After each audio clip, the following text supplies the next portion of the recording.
আয়েশার কাছ থেকে কোনো খবর আছে? আমরা আজ দেখা করতে যাব। আল্লাহ জানে বেচারা কারাগারে কি করছে। যদিও ওর আর আমার মধ্যে কোনো পার্থক্য নেই। অনেকদিন পর বাইরে বের হয়েছি, তাও কোথায়? গোরস্থানে।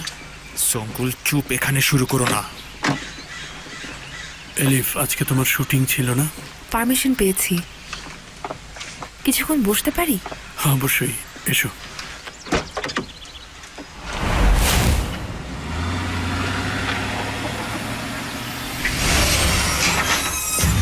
কি হচ্ছে মুরাদ? এই লোকটা করেছে স্যার, স্বীকার করেছে সে। এটা তো ভুয়া। কে পাঠিয়েছে তোমাকে? ওই বাহারি উম্মান? না, আমি করেছি। এই, তোর গলা আমি কেটে ফেলবো।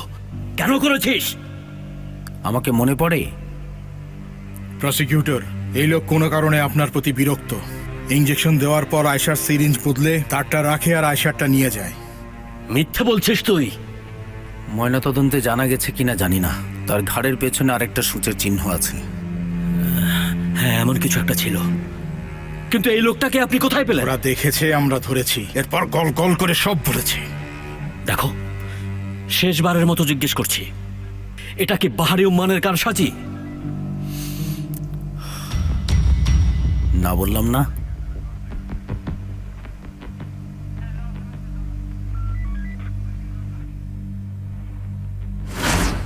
হিকমেত ওসবেন কি এটা? এটা তোমার নামে ইস্যু করা নতুন আইডি। বিদেশে তোমার জন্য আমরা একটা মিশনের ব্যবস্থা করব মোস্তফা। কেউ তোমাকে খুঁজে পাবে না, তোমার সেফটির জন্য। স্যার, আমার ছেলে তো এখানে আছে। বাহারি জানতে পারলে তোমাকে যেতে দেবে না। ভ্যাকেশন মনে করে 5 বছর ঘুরে বেড়াও, এরপর ওরাই ওকে পাঠাবে। বাই দ্য ওয়ে, এটাতে যিনি সাইন করেছেন সেই প্রসিকিউটরের সাথে যোগাযোগ করো। তাকে বলো ইনভেস্টিগেশন ক্লোজ করেছি। আচ্ছা, ঠিক আছে। আমি কি এখন যেতে পারি? হ্যাঁ, যেতে পারো, কিন্তু তোমাকে যেন বেশি দেখা না যায়। কমিশনার, আচ্ছা, আমি কি আমার স্টেটমেন্টের অডিও রেকর্ডিং এর একটা কপি পেতে পারি? কি করবে? স্মৃতি হিসেবে রাখবো। ওদেরকে বলো তোমাকে একটা কপি দিয়ে দেবে।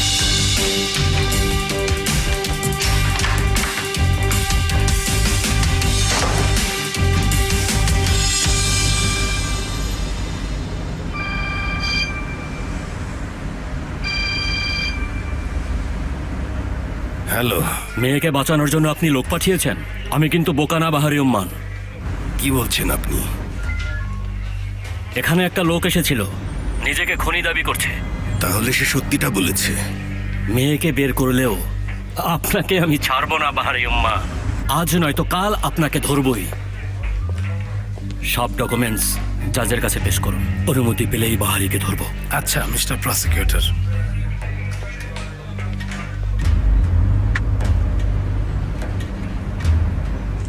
গুড মর্নিং মিস্টার সালে। আমি মোস্তফা কারায়াল, যে পুলিশ অফিসার বাহারি উম্মানের দলে যোগ দিয়েছিলাম। আপনি ফ্রি থাকলে কল করবেন প্লিজ। কিছু জরুরি বিষয়ে কথা বলার ছিল। ধন্যবাদ, ভালো থাকবেন।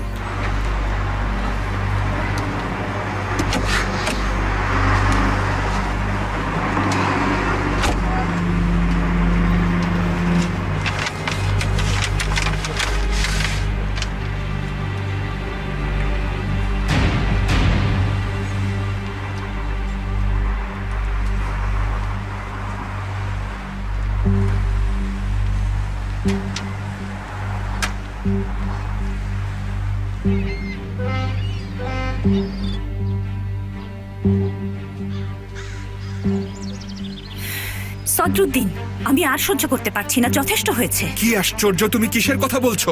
তোমাদের এই 4 দেয়ালের ভেতর আমি আটকা পড়ে আছি সদরুদ্দিন। এটা যথেষ্ট না? এর চেয়ে ভালো আমাদের ডিভোর্স হয়ে যাক সদরুদ্দিন। বাজে বকবে না। কিসের ডিভোর্স? অনেক হয়েছে, অনেক। এ বাড়িতে আমি আর থাকতে চাই না। কথা শোনো, কি করছো এটা? কেন শুনবো? কথা শোনো। কি বলবে? আস্তে, বাবা শুনতে পাবে। তাতে আমার কিছু যায় আসে না, আমি চলে যাব।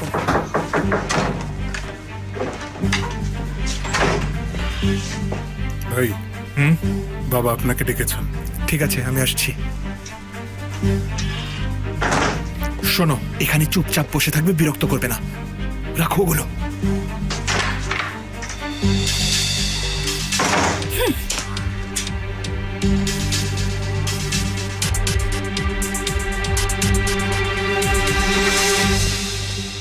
বলুন বাবা। আয়েশাকে ওরা ছেড়ে দিয়েছে।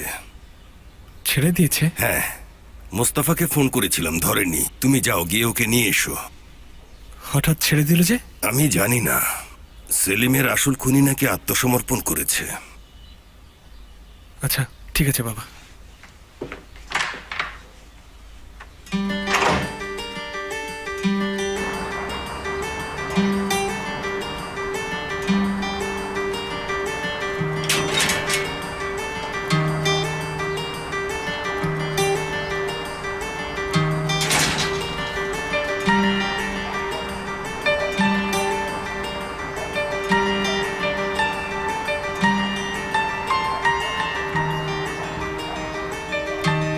জানি তোমার খারাপ লাগছে।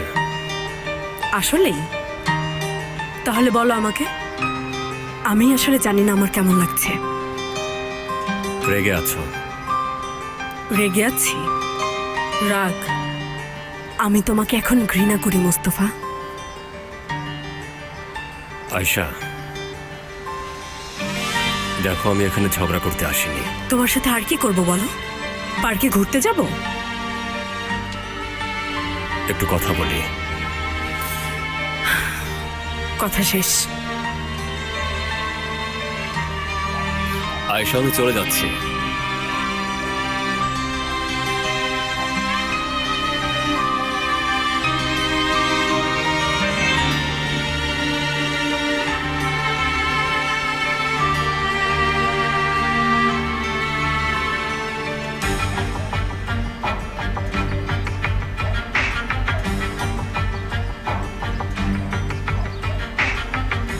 নতুন জীবন শুরু করতে যাচ্ছি।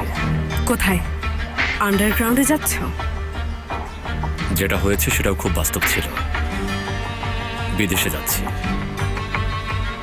শোনো, তুমি মঙ্গল গ্রহে গেলেও বাবা তোমাকে খুঁজে বের করবে। যখন খুঁজে পাবে তখন কি করবে তুমি জানো। এখন আমি এখান থেকে বাবার কাছে যাব, আর তাকে বলবো তুমি একজন পুলিশ অফিসার। এরপর কি করব জানো? কাঁদবো, ভিক্ষা চাইবো, আমি তার পায়ে পড়বো যাতে সে তোমাকে মেরে না ফেলে। আয়শা, তোমার এখনো এটাকে জোক মনে হয়, একটা গেম। তুমি আর আমাকে কখনো দেখবে না আয়শা, কথাও শুনবে না। এখন তুমি ফ্রি, কেউ তোমাকে মিথ্যা বলবে না। শুধু জেনে রাখো, আমি যেভাবে ভালোবাসি কেউ তোমাকে সেভাবে ভালোবাসতে পারবে না আয়েশা। আর কারো হৃদয় আয়েশার জন্য স্পন্দিত হবে না। আমরা ভালোবাসার সিদ্ধান্ত নিয়েছিলাম, কিন্তু তুমি আপদ হয়ে দাঁড়িয়েছ। তুমি শুধু ভালোবাসাই নষ্ট করনি, একটা জীবনও নষ্ট করেছ। আমাকে ধ্বংস করেছ, আমাদের ধ্বংস করেছ। সবচেয়ে খারাপ বিষয় কি জানো? তুমি জেনে বুঝে স্বেচ্ছায় এসব করেছ। আমি সব বুঝি, কিন্তু তুমি এটা কিভাবে করলে? আয়েশা, আমার কোনো অপশন ছিল না। তুমি কখনো এমন স্বপ্নকে দেখেছো যেখান থেকে তুমি জেগে উঠতে চাও না? এটা সেটাই। আমার জন্য এটা একটা দুঃস্বপ্ন, যেখান থেকে আমি যত তাড়াতাড়ি সম্ভব জেগে উঠতে চাই। এখন যাও, তোমার যেখানে ইচ্ছা তুমি চলে যাও, কিন্তু আমার সামনে আর এসো না। আমি বেঁচে থাকতে আর বাবা কিছু শোনার আগে চলে যাও। কি হচ্ছে এখানে? আর কি শুনবে বাবা? কিছু না, চলো যাই। তুমি যাবে না ভাই? নাও যাবে না।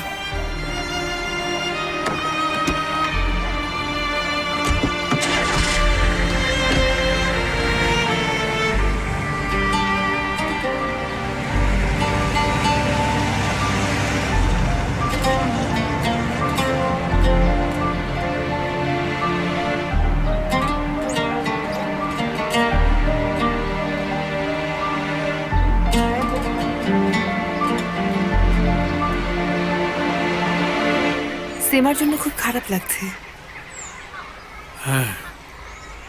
হঠাৎ করে কি হয়ে গেল? আল্লাহ ওনাকে জান্নাতবাসী করুন। আচ্ছা এলিফ, আমরা যেভাবে এখানে এসেছি, মানে জায়গাটা যদি পছন্দ না হয়? মানে কি? এটা তো অনেক সুন্দর জায়গা। আচ্ছা তোমার যদি পছন্দ হয় তাহলে আমারও এটা পছন্দ। জানো জুলফিকার, আমি যখন ছোট ছিলাম বাবার সাথে পিকনিকে যেতাম। ওখানে বাবার বন্ধুরাও থাকতো। বাবা সেজে গুজে আসতেন আর লোকগীতি গাইতেন। তোমার বাবা লোকগীতি?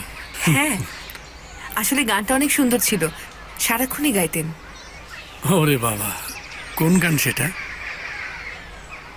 আমি সবুজ হাঁসের মতো ডুব দিলাম সরোবরে, আমি সবুজ হাঁসের মতো ডুব দিলাম সরোবরে।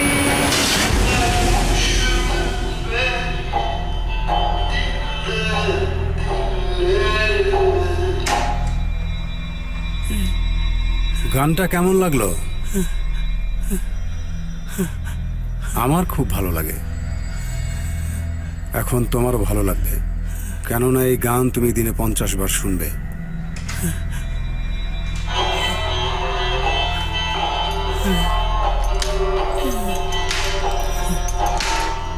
আঙ্কেল প্লিজ, আমি সত্যি বলছি আমি কিছু করিনি। কিছুই করনি তাই না? তাহলে দেয়ালে ওটা কে লিখেছে শুনি? আর এখন বলছো কিছুই করনি। তুমি কি একজন সন্ত্রাসী হতে চাও? আপনাকে অনুরোধ করছি আঙ্কেল। আর কখনো করবে এটা? আর কখনো করবে? হ্যাঁ, বলো করবে কিনা? করবে?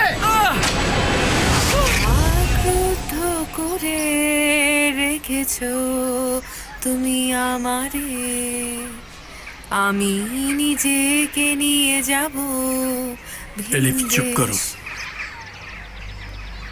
চুপ করো। কি হলো? আমি জানতাম এটা, আমি জানতাম এটা। এই কণ্ঠ যে আমি কোথাও শুনেছি সেটা আমি জানতাম। কোন কণ্ঠ? তোমার বাবার কণ্ঠস্বর এলিফ, তোমার বাবার কণ্ঠ। আবার কি করলো আমার বাবা? জুলফিকার আমাকে কিছু বলবে তো?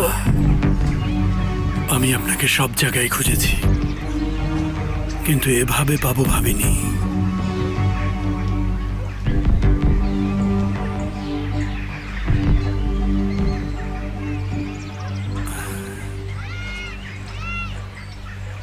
দেখা হবে প্রিয়তম।